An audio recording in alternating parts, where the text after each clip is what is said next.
Do you want to know why the Stranger Haze bars are better than your stock bars? Today we're going to do an explain and review on the Stranger Haze two-piece handlebars. Hang tight because later on we're going to tell you how you can simply like this video, turn on your notification bells, and subscribe to our channel and leave a comment below to win some free parts from all the brands that we carry, as well as a bicycle at 5,000 subscribers. We're also going to tell you all the specs about these bars and where you can buy these handlebars. So yeah, let's start it off. Pretty much these are one of our best-selling handlebars, and there's a big reason why.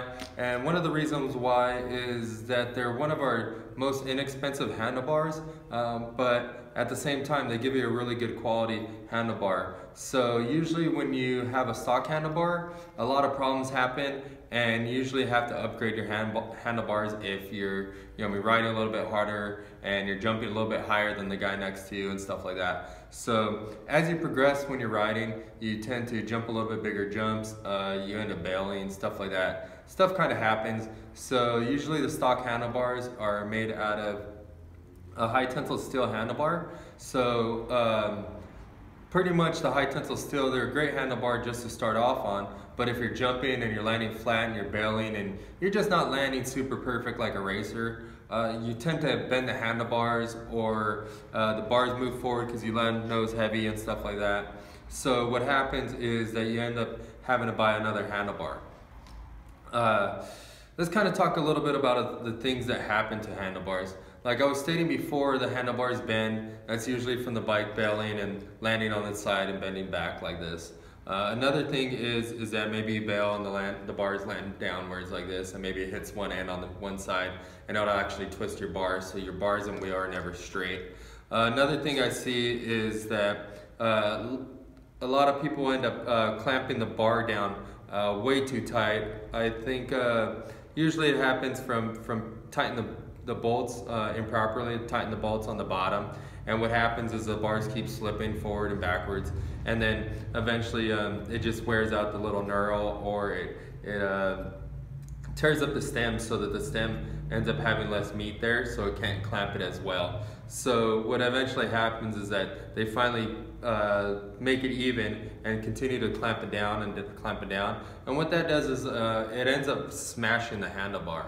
So it ends up smashing the handlebar because it's not a really high quality handlebar. Usually a stock bar is made to take some beatings and stuff like that, but if you're jumping out of the bowls and you're going 3 feet high and you're landing nose heavy and stuff like that, and you're just riding the bike really rough, you're gonna end up moving the handlebars, and the bars will eventually slip. So the way to remedy that problem is buying a good chromoly handlebar, and that's pretty much what this Stranger Haze bar is. It's a full chromoly handlebar. We're talking about the bottom tube and the crossbar. So chromoly is a lot stronger material. It's actually a mixture of metals in order to create something that's really light, something that's inexpensive, and something that is strong. So high tensile steel is still derived from steel, just like the chromoly bar, but it's a lower end bar that's has a, it just tends to bend a little bit easier. It's a little bit softer material. So if you're upgrading your bike or you're out jumping your bike, you're going to definitely want to upgrade it to a chromoly bar with this, like this, and just have something that's a little bit stronger. What the chromoly is going to do is going to be a lot thicker tubing, maybe sometimes even thinner tubing, maybe heat treated, and then it's just a lot stronger tubing. So when you clamp that stem down, instead of this crossbar or this knurled part squishing flat, it holds up. It stays round pretty much. So you can really get a good grip on it, and that's what keeps your handlebars from moving forward and backwards.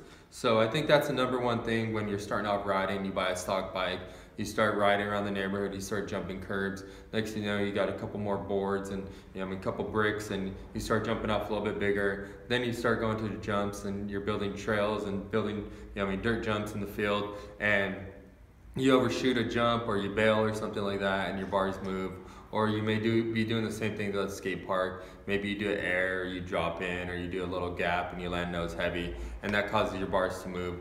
And it's just kind of inevitable. You know, I mean, riding bikes, that's what's going to kind of happen. So where the Stranger bar steps in is that it gives you a nice bend, and then it has good quality material. But the main feature is going to be that chromoly tubing, and then having a very good knurl right here. So that's going to keep your bars from moving forward and backwards on your stem. So if you take a look right there, it's got some really good knurl. So knurl is a little diamond-shaped grip area that holds onto your stem or your gooseneck, whatever you like to call it. If your dad's watching right now, he's probably saying gooseneck. So that's what they used to call it back in the day. It's also called a stem. So new school dudes call it a stem. So yeah, that helps clamp right there. So these Stranger bars will definitely help your bars from slipping. So if you're having problems with your bars slipping forward and backwards, definitely step up to a Stranger bar or something a little bit better. Or I don't want to say better, but maybe some other brand or other style handlebar that's on our website. Anything on there is good. Another thing is that it has a full chromoly crossbar, and which a lot of people don't know what the crossbar is. Pretty much just this bar that goes across. It has some really nice TIG welds on it. If you look right there, these are called TIG welds, and pretty much they're pretty uniform. They all look about the same, and they go all the way around, and you can see it on both sides. Got some good welding on there. Another cool thing about these bars is that they come in two different sizes. They come in 8.8 and 9.2. Those are basically sizes in inches. So an 8.8 is 8 inches, 0.8 inches, oh, 8.8 inches, I'm sorry. And then 9.2 is 9.2 inches tall. So how they measure it is from the center here to the center of the bar here. These videos are for a little bit more beginners, but may dabble into like some after, you know, I mean, I don't know, how do you say, some advanced information. If you watch some of our videos, you probably heard me talk about a bunch of different things, but I'll try to dabble on little things to try to give you some insight. But if you're not too sure, you want to know some more information, watch a lot of the other videos that are on our YouTube channel. They tell you a little bit more about bars and different things about it that I might not like, you know, I mean, dive too deep in this one because I might have stated already. But on this bar here, so like I was saying, 9.2 is going to be from here to here. These bars are actually 9.2. We also carry them in 8.8. If you get the 8.8s, they're going to be slightly smaller. So you're not measuring from the top or the bottom. You're measuring from the center to center. So for your beginner guys, you want to know how tall your bars are. I would say get a measuring tape and, you know, I mean, pull it out and then put them up to your bars to see how actual tall it is, or how tall of a handlebar you want to buy. Most stock bikes come with I want to say 7.75 all the way up to 9-inch tall handlebars. If you have an older bicycle, it's probably going to come with a lot smaller handlebar. Most of the avid pros and, you know, advanced BMX riders, they're running 8.75 to 9.5, I would say. You know, I mean, there's some that dabble with 10, but not too many. Not too many do the 8.75s. More, I would say the general size that most people run is about a 9-inch handlebar. So if you're not too familiar with handlebar sizes and you just want to try something, I would say to try out a 9-inch handlebar, and then that'll give you a good estimation of where you want to go and if you want to go higher or lower. So great general rule of thumb.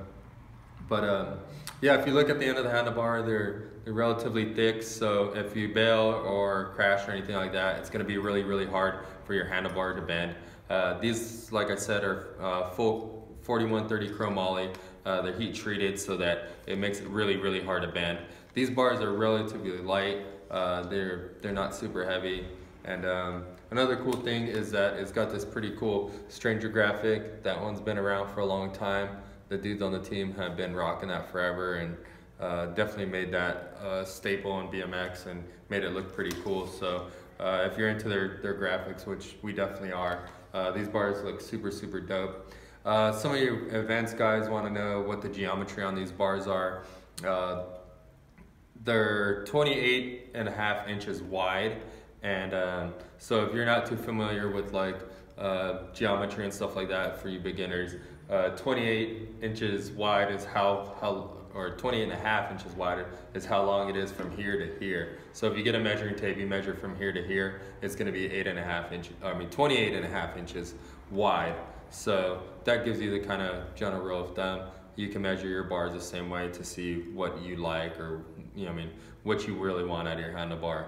Another difference between these bars is the geometry. I'm not too sure with the stock handlebars, but from my experience, a lot of the stock handlebars, they have some really funky geometry. And I want to say that's based off of manufacturing and stuff like that. When you get an aftermarket bar, you actually get what you pay for. So what these guys actually do when you buy an aftermarket bar is they check a lot of the bars to make sure that they're the actual geometry they say. So stock bar is, yeah, their quality control is really good, but a lot more stuff slips through the crack. So the bars end up feeling a little bit more funky than having a aftermarket bar, because the aftermarket bar is always going to be on point. It's always going to be really true to the geometry that they state. A stock bar is just going to be kind of something that looks like a handlebar and maybe slipped through the crack, and maybe they bent one or something like that. But it's just from my experience, I've just noticed a lot of the stock bars are a lot more funky. So these bars, they come in a 11-degree back sweep and 1-degree up sweep. So if you want to know what back sweep is, pretty much from the center here to how many degrees back it kicks is how much back sweep it has. So this one has 11 degrees back sweep. And then up sweep is from the center here, how much these bars bend up. So these bend up 1 degree. So this geometry is pretty common with a lot of handlebars. 1 degree and 2 degree is what a lot of people use. 12 degree and 11 degree back sweep is what a lot of riders like.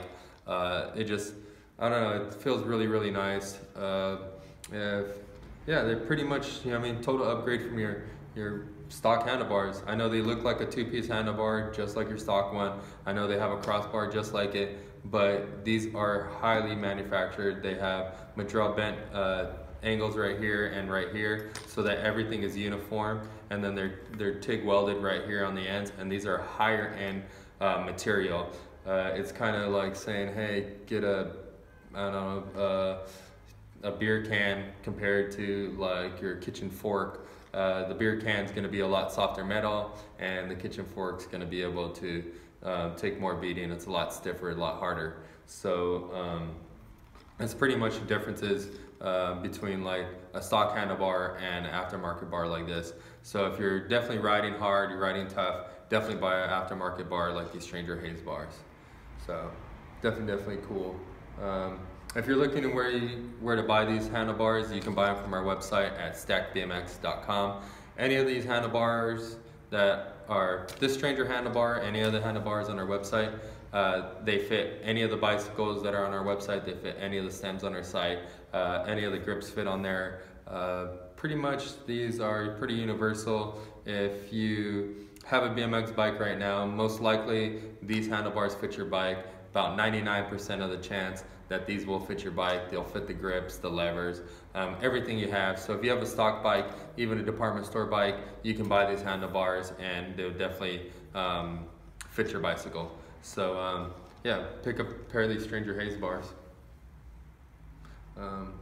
But yeah, we also told you that we're gonna tell you how you guys can win a bunch of free stuff from our website and from YouTube right here. So at 2,500 subscribers, we're going to give away a free parts package like we did before. So we're going to give you a pair of tires, a pair of grips, pedals, and a seat free of charge, simply by liking this video, turning on your notification bells, and commenting on this video below. Let us know what you like about the video, what you don't like about the video, what you want to see in the future, what tech tips you want to know, what other bike products you want us to feature on here. Pretty much, there's nothing out there, some videos that aren't out there that you want to know about certain products. So we just want to hear your feedback. Leave that below, let us know, and we'll pick a winner at 2,500 subscribers and at 5,000 subscribers. So at 5,000 subscribers, we're gonna give away a free bike. So you might be lucky. So comment below. Thanks a lot. We'll see you guys tomorrow, and have a good night.